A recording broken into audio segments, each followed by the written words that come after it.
बर्फ की रानी की कहानी। एक समय की बात है। एक दूर देश में स्नो क्वीन मौजूद थी। उसके बर्फीले साम्राज्य ने पूरी भूमि को कवर किया और सर्दी लगातार यहाँ शासन करती रही।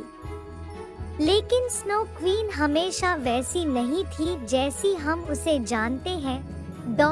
यह कहानी गेडा नाम की एक लड़की की है। गेडा एक छोटे से गांव में रहता था और रोमांच और रहस्यों का सपना देखता था। वह बहादुर और दयालु थी और उसका सबसे अच्छा दोस्त काई नाम का एक लड़का था। एक सर्दियों की शाम, जब जमीन बर्फ से ढकी हुई थी, गेडा और काई बगीचे में खेल रहे थे। लेकिन अचानक काई को एक दुष्ट जादुई गुलाब ने काट लिया और वह बदल गया।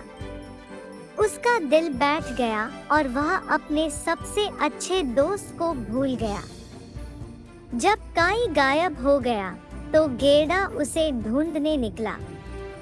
वह जंगलों और पहाड़ों के माध्यम से यात्रा करते हुए कई साहसिक कार्यों से गुजरी। रास्ते में उसकी मुलाकात मिलनसार जानवरों, एक बुद्धिमान जादूगरनी और यहाँ तक कि एक जादुई दादी से हुई जिसने इस लंबी यात्रा में उसकी मदद की।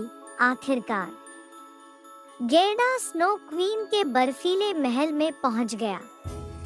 उसने अपनी सहेली काई को देखा जो बर्फ में लिपटी हुई थी और उसे उसकी याद नहीं थी। लेकिन गेडा ने हार नहीं मानी। उसने काई को गले लगा लिया और दुहक से रोने लगी। उसके आंसू इतने गर्म और सच्चे थे कि उन्होंने उसके दिल में बर्फ पिघला दी। काई को अपने दोस्त और उन सब बातों की याद आने लगी जो उन्होंने एक साथ गुजारे थे। बर्फीली जंजीरें टूट गईं और वह जीवन में लौट आया। स्नो क्वीन ने ऐसी भक्ति और मित्रता देखकर उन्हें रिहा करने का फैसला किया। उसे एहसास हुआ कि अपनी बर्फीली दुनिया में अकेले रहते हुए उसने अपना दिल जमा दिया है।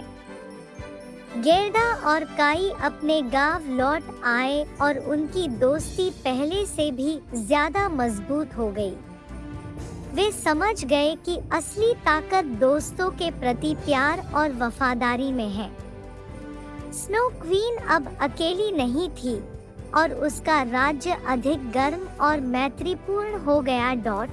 और इसलिए स्नो क्वीन की कहानी हमें सिखाती है कि सच्ची दोस्ती और प्यार के प्रभाव में सबसे ठंडे दिल भी पिघल सकते हैं।